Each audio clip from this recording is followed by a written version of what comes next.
Bonjour, les Jeux Olympiques sont tous les 4 ans l'événement sportif le plus médiatisé de la planète. Mais quelle est leur histoire? Que se passait-il il y a presque 3000 ans du côté d'Olympie en Grèce?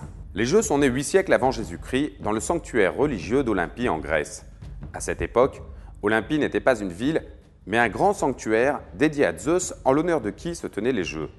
Il s'agissait donc autant d'un événement sportif que religieux. S'ils sont les plus connus, les Jeux Olympiques n'étaient pas les seuls Jeux de la Grèce antique. Il y en avait jusqu'à 300 différents.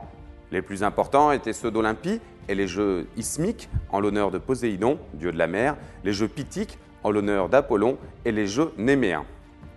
Les Jeux étaient organisés sur un cycle de 4 ans, ce que l'on appelait une Olympiade. Toute la chronologie du monde grec antique était d'ailleurs basée sur cette unité de temps de 4 ans. Les Jeux avaient lieu lors de la première année de l'Olympiade et étaient ouverts aux citoyens grecs masculins et riches qui représentaient leur cité. Ce n'est que sous l'occupation romaine que les Jeux vont s'ouvrir aux autres pays. Les épreuves se divisaient en 2 catégories. Les épreuves hippiques, avec les courses de chars à 2 ou 4 chevaux, et les épreuves athlétiques, course à pied, pentathlon, lutte, pugilat et pancrace, un sport de combat qu'on pourrait comparer au free fight d'aujourd'hui. Le pentathlon était composé du lancer du disque, du javelot, du saut en longueur, de la lutte et d'une course à pied dans le stade olympique. Les premiers Jeux officiels eurent lieu en 776 avant Jésus-Christ et c'est à partir de la 7e Olympiade que le vainqueur, dit champion olympique, reçut une couronne d'olivier sauvage, un ruban de laine rouge et une branche de palmier. Les Jeux olympiques devinrent vite très prestigieux et la gloire des vainqueurs rejaillissait sur leur cité. Dès le 5e siècle avant Jésus-Christ, la plupart des athlètes étaient des professionnels couverts de cadeaux et d'honneurs, et certains n'hésitaient pas à passer d'une ville à l'autre au cours de transferts qui pouvaient parfois déchaîner les passions. Ainsi, lorsque le 6 fois champion olympique de course à pied, Astylos quitte Crotone pour Syracuse, de graves troubles éclatent dans sa ville d'origine, sa statue est détruite et sa maison transformée en prison.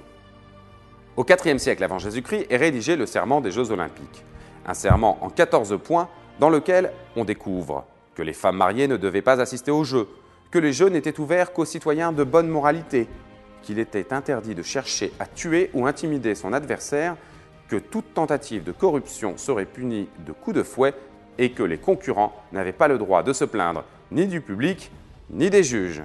Il y a peut-être des règlements qu'il faudrait reprendre aujourd'hui. Après l'invasion de la Grèce par Rome, les Jeux continuèrent et les empereurs romains adhérèrent aux Jeux, certains y participèrent même.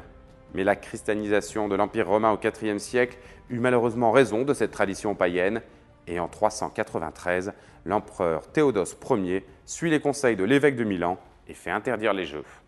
Les premiers Jeux olympiques auront donc existé pendant presque un millénaire.